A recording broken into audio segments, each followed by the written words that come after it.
Superfast 100 में आपका स्वागत है। आपके साथ मैं हूं खालिद हसन। पीएम मोदी आज 79वीं बार देशवासियों से मन की बात करेंगे। रेडियो कार्यक्रम मन की बात का सुबह 11 बजे प्रसारण होगा। पीएम मोदी देश में बढ़ रहे कोरोना के मामले, महाराष्ट्र और गोवा में बारिश से मची तबाही समेत टोक्यो ओलंपिक में हिस्सा लेने वाले भारतीय दल पर राष्ट्र को संबोधित कर सकते हैं।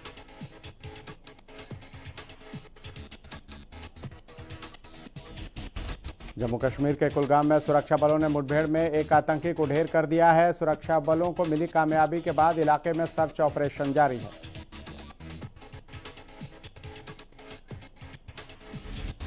मुठभेड़ कुलगाम जिले के मुनंद इलाके में हुई, जब गुप्त सूचना के आधार पर सुरक्षा बलों ने कार्रवाई की। आतंकी के मारे जाने के बाद भी दोनों तरफ से रुक रुक कर फायरिंग हो रही है। इससे पहले शनिवार को जम्मू कश्मीर के बांदीपोरा जिले में हुई मुठभेड़ में जहां सुरक्षा बलों ने 3 आतंकवादियों को मार गिराया था, तो वहीं सेना का एक जवान घायल भी हुआ।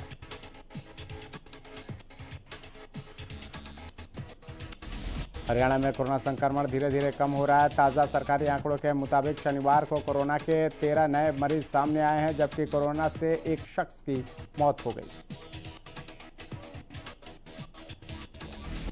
प्रदेश में कोरोना से अब तक 9,617 लोगों की मौत हो चुकी है और संक्रमितों की कुल संख्या बढ़कर 7,69,717 हो गई है। स्वास्थ्य विभाग की ओर से जारी दैनिक बुलेटिन के मुताबिक कोविड पानीपत जिले में एक शख्स की मौत हुई है। वहीं बीते 24 घंटे में सामने आए 13 मामलों में गुरुग्राम के 6, रोहतक और पलवल जिले के 2-2 मरीज शामिल हैं। प्रदेश के 22 जिलों में से 16 जिलों में बीते 24 घंटे के दौरान संक्रमण का एक भी मामला सामने नहीं आया है। अब प्रदेश में सिर्फ 740 कोरोना मरीजों का इलाज जारी है। इलाज के बाद प्रदेश में अब तक 7,59,360 मरीज रिकवर हो चुके हैं, जिसके बाद प्रदेश में कोरोना रिकवरी रेट 98.65% है। हरियाणा सरकार ने प्रदेश के कर्मचारियों और पेंशनरों को बड़ी सौगात दी है। सरकार ने बड़ी घोषणा करते हुए महंगाई भत्ता बढ़ाने का ऐलान किया है। मुख्यमंत्री मनोहर लाल द्वारा भारत सरकार के तर्ज पर महंगाई भत्ते की दर को 17% से बढ़ाकर 28% करने की घोषणा की है। सरकार के इस फैसले पर सिरसा के कर्मचारियों ने काफी खुशी जाहिर की है। कर्मचारियों का कहना है कि यह सरकार का सराहनीय कदम है और महंगाई भत्ते के बढ़ने से उन्हें काफी फायदा होगा। यमुनानगर में गुरु पूर्णिमा पर बीजेपी की अनूठी पहल। समाज के किसी भी क्षेत्र में अपनी उत्कृष्ट भूमिका निभाने वाले गुरुओं को गुरु पूर्णिमा के मौके पर बीजेपी ने सम्मानित किया। शिक्षा मंत्री कंवरपाल गुर्जर ने शिक्षा के क्षेत्र में अहम भूमिका निभाने और समाज में बदलाव लाने वाले गुरुओं के घर जाकर उनका सम्मान किया। शिक्षा मंत्री ने गुरुजनों के घर पहुंचकर उन्हें फूल माला पहनाकर, मिठाई देकर और शाल उड़ाकर सम्मानित किया।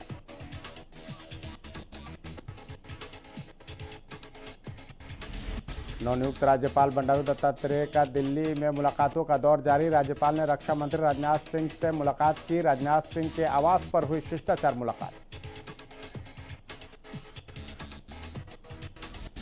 भारत में सितंबर तक बच्चों का टीकाकरण शुरू होने की संभावना है। एम्स के प्रमुख डॉक्टर रणदीप गुलेरिया ने इसकी जानकारी देते हुए बताया कि ये कोरोना संक्रमण को तोड़ने के लिए एक महत्वपूर्ण कदम होगा। एम्स के निदेशक ने बताया कि बच्चों के लिए भारत बायोटेक के कोवैक्सीन परीक्षण चल रहे हैं और नतीजे सितंबर तक जारी होने की उम्मीद है। साथ ही कहा कि फाइजर वैक्सीन को पहले ही एफएडीए का अप्रूवल मिल चुका है। उम्मीद है कि सितंबर तक हमें बच्चों का टीकाकरण शुरू कर देना चाहिए। यमुनानगर के डीसी गिरीश अरोड़ा ने कहा है कि सभी दिव्यांगजनों के घर पर जाकर उन्हें वैक्सीन लगवाई जाएगी। सोनीपत के बस स्टैंड पर टिकट काउंटर से लेकर बस स्टैंड परिसर और बसों के अंदर सोशल डिस्टेंसिंग की जमकर धज्जियां उड़ाई जा रही है। वहीं बस कंडक्टर पर टिकट काटने वाले कर्मचारी से लेकर बस में यात्रा करने वाले लोग मास्क लगाना भूल गए हैं। जहां कोरोना की दूसरी लहर पूरी तरह से खत्म भी नहीं हुई है और तीसरी लहर का अंदेशा जताया जा रहा है। मैम के सरकारी स्कूल में कोविड-19 के नियमों का ठीक से पालन नहीं हो रहा। कुछ स्कूलों को छोड़कर ज्यादातर सरकारी स्कूलों में बिना मास्क के ही बच्चों को स्कूल में प्रवेश दिया जा रहा है। जब हरियाणा न्यूज ने मैम के राजकीय कन्या वरिष्ठ माध्यमिक विद्यालय का दौरा किया तो वहां पर बड़ी लापरवाही सामने आई है। क्लास में सोशल डिस्टेंस का पालन नहीं किया जा रहा था, वहीं बिना मास्क लगाए ही बच्चे पढ़ाई कर रहे थे। एमडी यूनिवर्सिटी अक्सर अपने तुगलकी फरमानों को लेकर विवादों में रहती है और अब एक बार फिर यूनिवर्सिटी के तुगलकी फरमान से सैकड़ों छात्र छात्राओं के भविष्य पर तलवार लटक गई है। यूनिवर्सिटी छात्रों से फीस से ज्यादा जुर्माना वसूल रही है। ऐसे में पीड़ित छात्रों ने एनएसयूआई के छात्र नेता कृष्ण अत्री के नेतृत्व में नेहरू कॉलेज के प्रिंसिपल को ज्ञापन सौंपा और यूनिवर्सिटी से इस तुगलकी फरमान को वापस लेने की मांग की।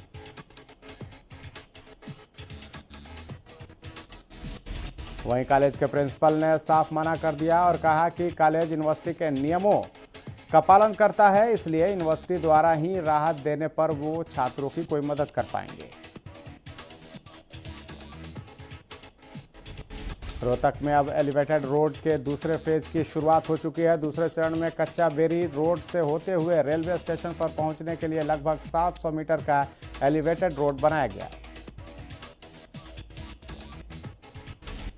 जिसकी शुरुआत शनिवार को पूर्व मंत्री मनीष ग्रोवर और जिला उपायुक्त ने की। इस दौरान मनीष ग्रोवर ने कहा कि रोहतक के विकास में एलिवेटेड रोड का सबसे बड़ा योगदान रहा है। हालांकि शुरुआत में कुछ लोगों ने इसे लेकर सवाल भी उठाए थे,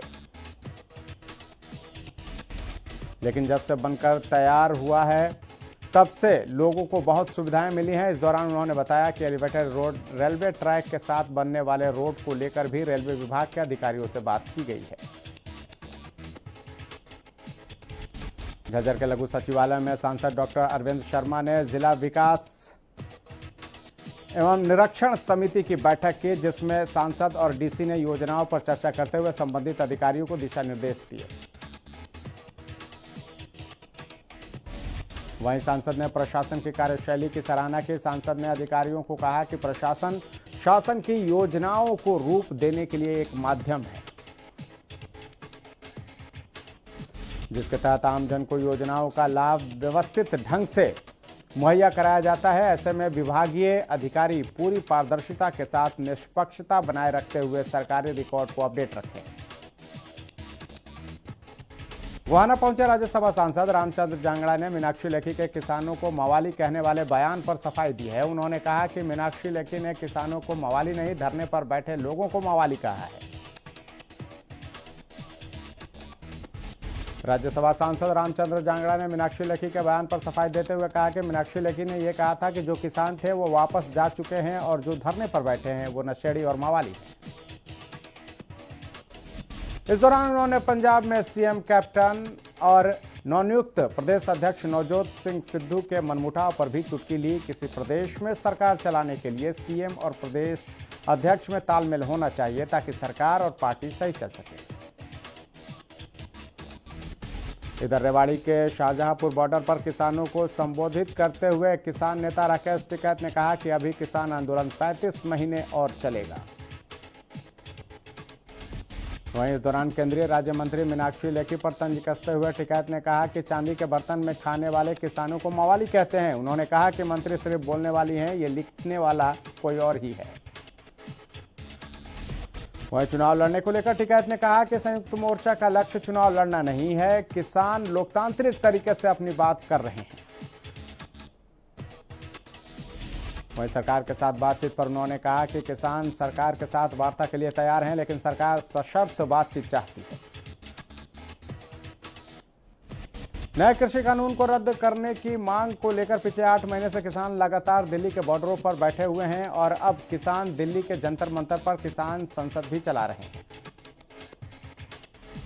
एक तरफ संसद का मानसून सत्र चला हुआ है, दूसरी तरफ किसान अपनी संसद चला रहे हैं। इसी कड़ी में 40 संगठनों से रोजाना 5-5 किसान सिंघू बॉर्डर से दिल्ली जंतर मंतर के लिए रवाना हो रहे हैं। सिरसा में बरनाला रोड पर धरना देने के मामले में पुलिस ने प्रदर्शनकारी किसानों पर मामला दर्ज किया है। मामले में ईएसआई सुशील कुमार की शिकायत पर 11 नामजद समेत 400 किसानों के खिलाफ रोड जाम करने और कोविड नियमों की अवहेलना करने के मामले में कार्रवाई की गई है। गौरतलब है कि डिप्टी स्पीकर की गाड़ी पर हमले के मामले में 5 किसानों की गिरफ्तारी की गई थी, जिनकी रिहाई को लेकर किसानों ने धरना दिया। बीजेपी के प्रदेश अध्यक्ष ओम प्रकाश धनखड़ को बादली में किसानों ने काले झंडे दिखाकर रोष जाहिर किया। धनखड़ भाजपा मंडल कार्यकारिणी की बैठक को संबोधित करने बादली के श्री राम वाटिका में पहुंचे थे। इसी दौरान जैसे ही किसानों को बीजेपी अध्यक्ष धनखड़ के पहुंचने की सूचना मिली तो वो भी एकत्रित होकर वाटिका के बाहर पहुंचे। इस दौरान पुलिस ने किसानों को वाटिका से करीब 100 मीटर दूरी पर रोक दिया। काफी संख्या में एकत्रित किसान ने अपने हाथों में काले झंडे लिए हुए थे। किसानों ने बीजेपी सरकार और प्रदेश अध्यक्ष के खिलाफ जमकर नारेबाजी की। भारतीय किसान यूनियन के प्रदेश अध्यक्ष गुणी प्रकाश ने किसान नेता गुरनाम सिंह चडूनी की गिरफ्तारी को लेकर कुरुक्षेत्र सहारनपुर रोड पर जाम लगाया।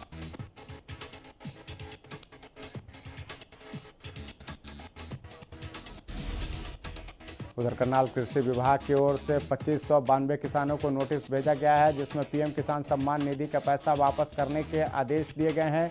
इन नोटिस से किसानों में हड़कंप मच गया है।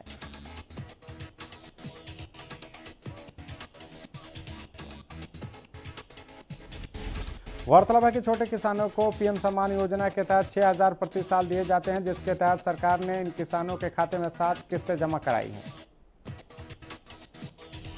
लेकिन 2592 किसानों द्वारा अपने एफिडेविट में गलत जानकारी दी गई। जो किसान इनकम टैक्स भर रहा है, जिस किसान की आईटीआर भरी हुई थी या फिर वो अमीर होते हुए उन्होंने पीएम सम्मान निधि का लाभ लेने के लिए सरकार को गलत जानकारी दी है। अब सरकार ऐसे किसानों को नोटिस भेज पैसा वापस मांग रही है। वहीं किसान इनकम टैक्स भरने के बाद से इनकार कर रहे हैं। किसानों ने कई किसानों को गलत नोटिस देने का भी आरोप लगाया है। टोहाना के न्यू प्रभाकर कॉलोनी में किसान हाट 13-13 की ओर से प्रदेश में अब तक के सबसे बड़े शोरूम की स्थापना की गई है। किसान हाट के डायरेक्टर हरविंदर सिंह संधू ने कहा कि ये टोहाना में किसानों की आत्मनिर्भरता की तरफ उठाया गया मजबूत कदम है। इससे आसपास के क्षेत्र के लोगों को हर वो सम्मान मिलेगा जिसकी सभी को दैनिक जीवन में जरूरत है। उन्होंने बताया कि किसान आंदोलन के दौरान ही उनके दिमाग में ये विचार आया कि किसान हाट को खोलकर जगह जगह प्रचारित किया जाए। झज्जर के डीसी श्यामलाल पुनिया ने शुक्रवार को अधिकारियों के साथ उनको साथ लेकर केसीबी का जायजा लिया। उन्होंने गांव कुतलाना से लेकर छुड़ानी तक ड्रेन का जायजा लेते हुए काम की समीक्षा की। साथ ही उन्होंने अधिकारियों को खेतों में खड़े पानी को जल्द निकालने, ड्रेन की पटरी को मजबूत करने के आदेश दिए। आपको बता दें कि केसीबी ड्रेन टूटने से छुड़ानी गांव में लगभग 500 एकड़ से ज्यादा भूमि पर जलभराव की स्थिति बनी हुई है।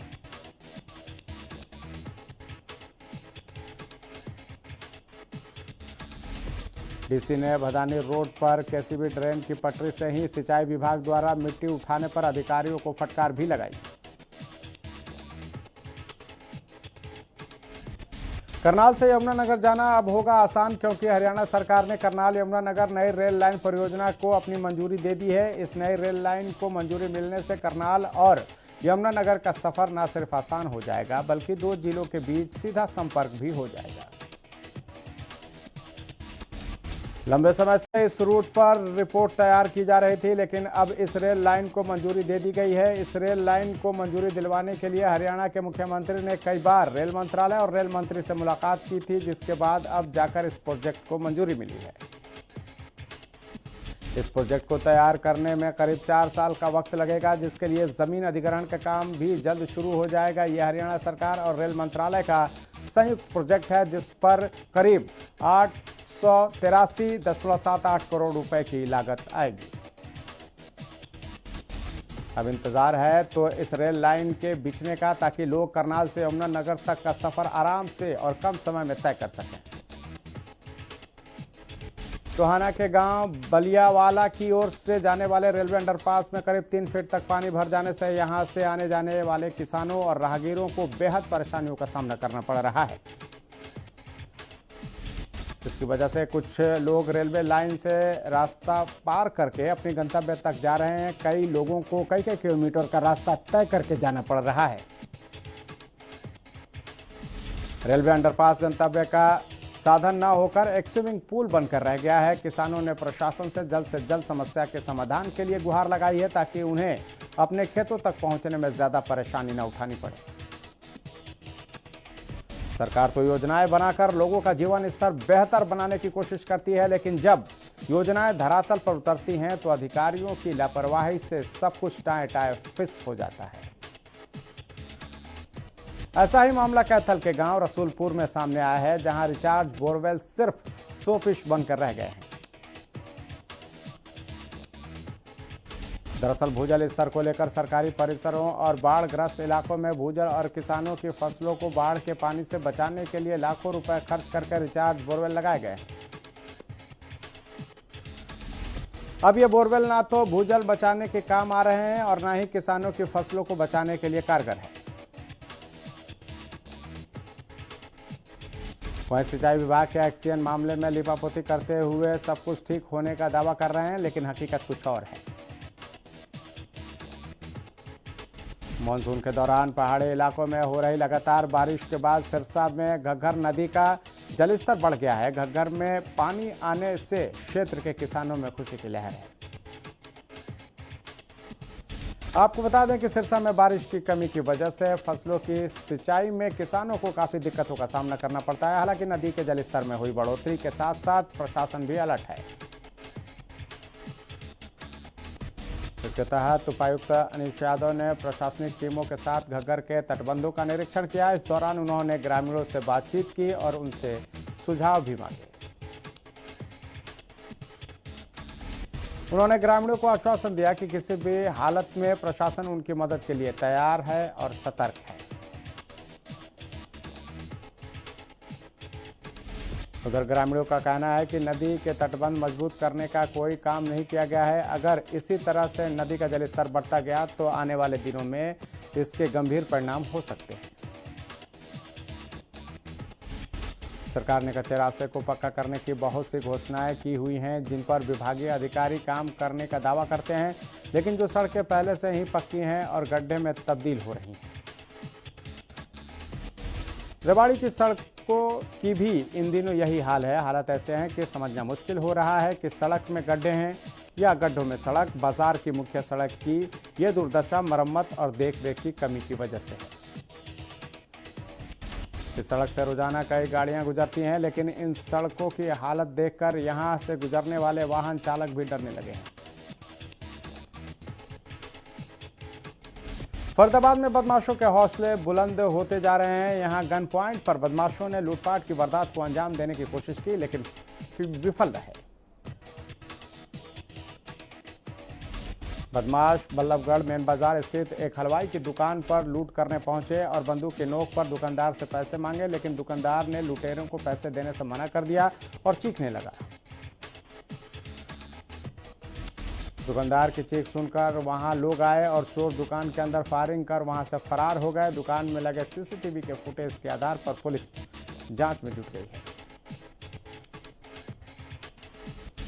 राय के गांव बड़ खालसा के पशु अस्पताल में एक शख्स का शव मिलने से सनसनी फैल गई। सूचना मिलने के बाद पुलिस मौके पर पहुंची। शव को कब्जे में लेते हुए नागरिक अस्पताल भिजवा दिया। पुलिस का कहना है कि शव बारिश के पानी में मिला है, जिसकी पहचान की कोशिश की जा रही है। पशु अस्पताल के चिकित्सक और स्थानीय लोगों का कहना है कि शव इस इलाके का नहीं है। मौत की वजहों का भी खुलासा नहीं हो पाया है। पुलिस का कहना है कि मौत की असल वजहों का खुलासा पोस्टमार्टम रिपोर्ट के बाद ही हो पाएगा। हांसी CIA-2 पुलिस को उस समय बड़ी कामयाबी मिली जब CIA पुलिस की टीम डकैती की योजना बना रहे गिरोह के 6 सदस्यों को हिसार बाईपास रोड से गिरफ्तार किया। उप पुलिस अधीक्षक जुगल किशोर ने बताया कि हांसी CIA-2 पुलिस को कुछ लोगों के डकैती की योजना बनाने की सूचना मिली थी। सूचना मिलने के बाद मौके पर छापेमारी कर पुलिस की टीम ने आरोपियों को गिरफ्तार कर लिया। पुलिस ने आरोपियों के कब्जे से कई लाठी और रॉड बरामद किए हैं। तो शाम के जुई में प्रशासन ने बड़ी कार्रवाई करते हुए पुलिस की मौजूदगी में 2 दर्जन से ज्यादा दुकानों को सील कर दिया। प्रशासन ने जुई के कैरू मोड़ पर नई बनाई गई 17 दुकानों पर तहसीलदार और पुलिस की मौजूदगी में प्रशासन ने सील कर दिया। साथ ही दुकानों का सारा सामान बाहर कर ताले लगाकर चले गए। तहसीलदार ने कलेक्टर के आदेश पर कार्रवाई की बात कही है। दरअसल अनिल नाम के शख्स ने प्रशासन से उसकी जमीन पर अवैध दुकानों के निर्माण की शिकायत SDM और तहसीलदार के पास दर्ज करवाई थी, जिस पर कार्रवाई करते हुए पुलिस की मौजूदगी में 17 दुकानों और प्लॉटों को कब्जे में कर सील कर दिया गया। सोनीपत के सेक्टर 15 में हुई बारिश ने प्रशासन के दावों और तैयारियों की पोल खोलकर रख दी है। यहां कुछ देर हुई बारिश के बाद सड़कें तालाब में तब्दील हो गईं, जिससे लोगों को काफी परेशानियों का सामना करना पड़ा। जलभराव से सिर्फ पैदल यात्रियों को ही नहीं बल्कि दोपहिया वाहनों से आने जाने वालों को भी परेशानियों का सामना करना पड़ा। स्थानीय लोगों का कहना है कि हर साल बरसात के दौरान यहां जलभराव की समस्या सामने आती है, बावजूद इसके प्रशासन की ओर से ठोस कदम नहीं उठाए गए। हंगरी की राजधानी बुडापेस्ट में कैडेट विश्व चैंपियनशिप प्रतियोगिता आयोजित की जा रही है। इस प्रतियोगिता में भारत का शानदार प्रदर्शन लगातार जारी है। चैंपियनशिप में हरियाणा के खिलाड़ियों ने सबसे ज्यादा मेडल जीतकर एक बार फिर देश का नाम रोशन किया और सबसे ज्यादा कुश्ती के खिलाड़ियों ने मेडल जीते हैं, जिसमें मोखरा गांव की रहने वाली तनु ने भी पूरे टूर्नामेंट में अच्छा प्रदर्शन किया और गोल्ड मेडल जीता। तनु के गोल्ड मेडल जीतने से